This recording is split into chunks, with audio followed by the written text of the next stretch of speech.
بعثت کا مقصد کیا تھا؟ آپ صلی اللہ علیہ وسلم کو اللہ تعالیٰ نے مبعوث فرمایا، لقد من اللہ علی المؤمنین اذ بعث فیہم رسولا من انفسہم یتلو علیہم آیاتی۔ آپ صلی اللہ علیہ وسلم کی بعثت کا پہلا مقصد یتلو علیہم آیاتی، کہ آپ صلی اللہ علیہ وسلم تلاوت کرتے اللہ تعالیٰ کی آیات کی لوگوں کے سامنے، امت کے سامنے۔ تو محض قرآن کی تلاوت کرنا بھی باعث ثواب ہے، آپ صلی اللہ علیہ وسلم کی بعثت کا مقصد ہے۔ آج کل بعض لوگ اعتراض کرتے ہیں کہ صرف تلاوت کرنے سے کیا حاصل ہوگا، نعوذ باللہ، اپنے بچے کو ناظرہ قرآن پڑھا کے حفظ کروا کے کیا فائدہ ہوگا؟ ان کو مطلب کا نہیں پتہ چل رہا، ترجمے کا ان کو معلوم نہیں، تفسیر کا معلوم نہیں، تشریح کا معلوم نہیں، تو ترجمہ صرف قرآن پڑھنے کا یا حفظ کرنے کا کیا فائدہ؟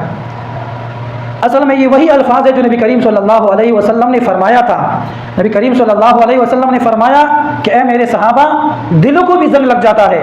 صحابہ نے عرض کیا رسول اللہ صلی اللہ علیہ وسلم، اس کے ختم کرنے کا کیا طریقہ ہوگا؟ نبی کریم صلی اللہ علیہ وسلم نے فرمایا کہ تلاوت قرآن اور موت کی یاد کو کثرت سے کرنا۔ تو تلاوت، جب انسان تلاوت کرتا ہے تو اس کے زنگ، دل کے اوپر جو زنگ ہوتا ہے وہ ختم ہو جاتا ہے۔ تو جو اس قسم کے الفاظ لوگوں کے منہ سے نکلتے ہیں، اصل میں وہ اس کے دل کا زنگ ہوتا ہے جو الفاظ کے ذریعے اس کے اندر سے نکل رہا ہوتا ہے۔ حالانکہ نبی کریم صلی اللہ علیہ وسلم کی بعثت کا پہلا مقصد کیا تھا؟ یتلو علیہم آیاتی، کہ آپ ان پر لوگوں کے سامنے اللہ کی آیات کی تلاوت کیجیے۔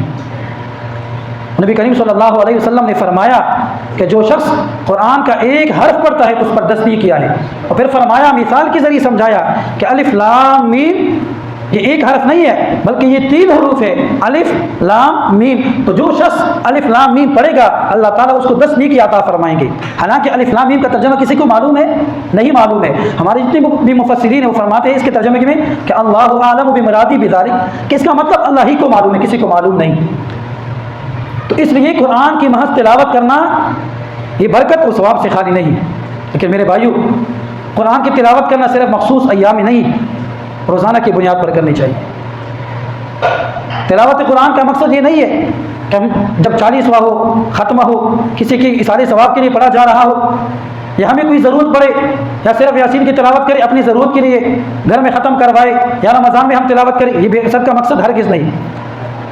بلکہ آپ صلی اللہ علیہ وسلم کی بعثت کا مقصد تلاوت قرآن ہے، روزانہ کی بنیاد پر 24 گھنٹے انسان کچھ نہ کچھ پڑھتا رہے، قرآن کا کچھ حصہ اپنے لیے متعین کرے کہ میں نے دن کے اندر 1 پارہ 2 پارے کی تلاوت کرنی۔ تو آپ صلی اللہ علیہ وسلم کی بعثت کا پہلا مقصد کیا تھا؟ یتلو علیہم آیاتی۔ دوسرا مقصد کیا تھا؟ ویزکیہم، کہ لوگوں کا تزکیہ کرنا، لوگوں کو پاک صاف کرنا۔ کیا مطلب ہے؟ کہ لوگوں کے اندر جو عیب ہے اس کو نکالنا ہے، عیب نکال کر سخاوت کو ڈالنا ہے، اچھائی کو ڈالنا ہے۔ لوگوں کے اندر جو برائیاں ہے اس برائیوں کو نکال کر سچائی اچھائی کو ڈالنا ہے۔ لوگوں کے اندر جو خیانت ہے، خیانت کو نکال کر امانت کو ڈالنا ہے، جھوٹ کو نکال کر سچائی کو ڈالنا ہے۔ برائی، چغلخوری، زنا، عیب، ساری چیزیں جو برائی ہے، شریعت کے خلاف چیزیں ہیں، ان کو نکال کر شریعت کے مطابق چیزوں کو ڈالنا ہے۔ یہ آپ صلی اللہ علیہ وسلم کی بعثت کا مقصد تھا۔ لوگوں سے ناشکری کے الفاظ کو نکال کر، بے صبری کے نکال کر، عہد کو توڑنے والی جو چیزیں ان کو نکال کر صبر کو ڈالنا ہے، شکر کو ڈالنا ہے، اور وعدہ پورا کرنے کی جو صفات ہے وہ ڈالنا ہے۔ آپ صلی اللہ علیہ وسلم کی بعثت کا دوسرا مقصد یہ تھا، وَيُزَكِّيهِمْ۔ اور آپ صلی اللہ علیہ وسلم نے ان تمام مقاصد کو بخوبی سر انجام دیا۔ وَيُعَلِّمُهُمُ الْكِتَابَ، تیسرا مقصد یہ تھا آپ صلی اللہ علیہ وسلم کی بعثت کا مقصد، کہ آپ لوگوں کو قرآن کی تعلیم سکھاتے ہیں۔ تو اس لیے بعض لوگ صرف قرآن کے الفاظ پر وہ سمجھتے کہ بس تلاوت کرنا ہی کافی ہے۔ تیسرا مقصد کیا تھا آپ صلی اللہ علیہ وسلم کی؟ وَيُعَلِّمُهُمُ الْكِتَابَ، کہ آپ صلی اللہ علیہ وسلم لوگوں کو قرآن کی کتاب کی تعلیم سکھاتے ہیں۔ تو قرآن کی تعلیمات کیا ہے؟ آپ صلی اللہ علیہ وسلم، صحابہ تو دیکھو قرآن نازل ہوا ہے عربی میں، صحابہ عربی سمجھتے تھے، صحابہ 10 آیات پڑھتے، اس کے مفہوم اور مطالب کو سمجھتے آپ صلی اللہ علیہ وسلم، تو جب تک ان آیات کے اوپر عمل نہ کرتے اس وقت تک آگے آیات نہیں سیکھتے تھے۔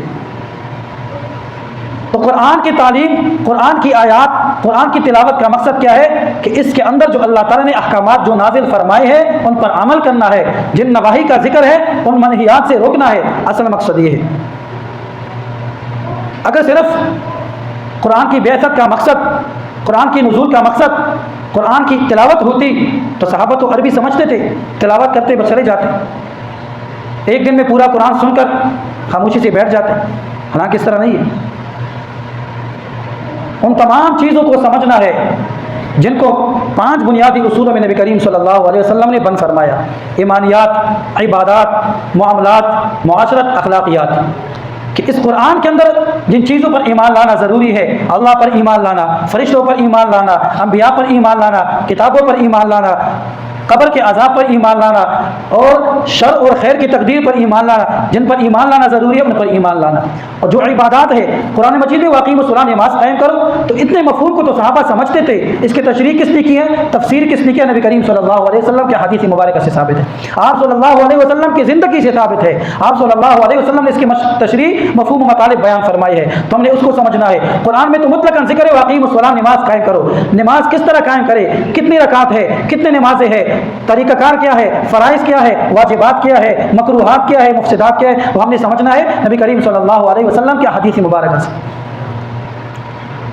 معاشرت، اخلاقیات، زندگی میں ہم نے کیسے رہنا ہے، کن اخلاق، کن طریقہ کار، کن صفات کو ہم نے اپنانا ہے، وہ آپ صلی اللہ علیہ وسلم کی وَيُعَلِّمُهُمُ الْكِتَاب کے مطلب سے ہمیں سمجھ میں آ رہا ہے۔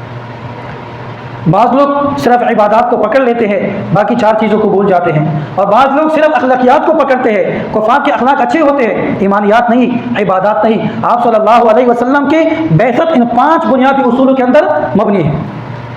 5 چیزوں پر عمل کرنا ضروری ہے۔ اگر کسی نے صرف ایمان لایا، عمل نہ کیا، اللہ پر ایمان تو ہے، رسول پر ایمان تو ہے، لیکن نبی کریم صلی اللہ علیہ وسلم کے طریقہ کار کے مطابق زندگی گزاری نہیں، اللہ کے احکامات کو بجا نہیں لایا، وہ ناکام ہے۔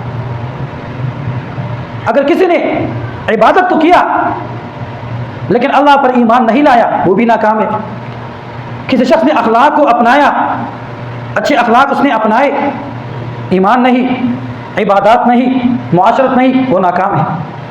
اس لیے ہم نے ایمانیات پر بھی عمل کرنا ہے، عبادات کو بھی اپنانا ہے، آپ صلی اللہ علیہ وسلم کے اخلاق کو بھی اپنانا ہے، معاشرت میں ہم نے کس طرح زندگی گزارنی ہے ان کو بھی اپنانا ہے۔ اور چوتھا مقصد آپ صلی اللہ علیہ وسلم کی بعثت کا وَيُعَلِّمُهُمُ الْكِتَابَ وَالْحِكْمَةَ، تمام مفسرین کا اس پر اتفاق ہے کہ حکمت کہتے ہیں دانائی کو۔ کیا مطلب ہے؟ عقل مندی مراد تو نہیں ایک بندہ عقل مند بن جائے وہ کامیاب ہے، بلکہ آپ صلی اللہ علیہ وسلم کی بعثت کا جو چوتھا مقصد ہے وَيُعَلِّمُهُمُ الْكِتَابَ وَالْحِكْمَةَ، حکمت سے مراد یہ ہے کہ آپ صلی اللہ علیہ وسلم اور اللہ تعالیٰ نے جن چیزوں کو حلال فرمایا ان کو حلال سمجھنا، جن کو حرام فرمایا ان کو حرام سمجھ کر ان سے بچنا ہے۔ اگر ہم نے آپ صلی اللہ علیہ وسلم کی زندگی کے ان 4 جو بعثت کے مقاصد ہیں ان کو اپنایا تو دنیا میں بھی کامیاب ہوں گے، آخرت میں بھی کامیاب ہوں گے۔ تو 4 مقاصد کیا ہے؟ پہلا مقصد یتلو علیہم آیاتی، قرآن کریم کی تلاوت کرنا۔ تمام احباب کوشش کریں گے کہ نہیں کریں گے؟ روزانہ کی بنیاد پر کچھ نہ کچھ حصہ۔ خیر الکلام ما قل و دل، بہترین عمل وہ ہے جو انسان کم از کم کرے لیکن ہمیشہ کی بنیاد پر کرے، تسلسل کے ساتھ کرے۔ آپ روزانہ 1 پاؤ قرآن کریم کی تلاوت کریں، 1 پاری کی تلاوت کریں، یہ کافی ہے، روزانہ کی بنیاد پر کریں۔ دوسرا مقصد کیا ہے؟ وَيُزَكِّيهِمْ، تزکیہ نفس کرنا، اپنے نفس کو ٹٹولنا ہے، سوتے وقت 5 منٹ اپنی ذات کے لیے نکالنا ہے۔ آیا جو میں زندگی گزار رہا ہوں، صبح سے لے کر رات تک میں نے شریعت کے مطابق کون سا کام کیا، کون سا کام نہیں کیا؟ میں نے اگر نماز پڑھی ہے شریعت کے مطابق پڑھی ہے، نہیں پڑھی؟ اللہ تعالیٰ کی طرف سے، نبی کریم صلی اللہ علیہ وسلم کی طرف سے جو احکامات میرے لیے نازل ہوئے تھے، اس 24 گھنٹے کی زندگی میں نے کون سا عمل ایسا کیا جس سے میرا رب میرا راضی ہے، اور وہ کون سا عمل میں نے ایسا کیا جو میں نے شریعت کے خلاف کیا جن سے میں نے بچنا ہے؟ کوشش کریں گے کہ نہیں کریں گے؟ تیسرا مقصد وَيُعَلِّمُهُمُ الْكِتَابَ، قرآن سیکھنے کی کوشش کریں گے، نماز سیکھنے کی کوشش کریں گے۔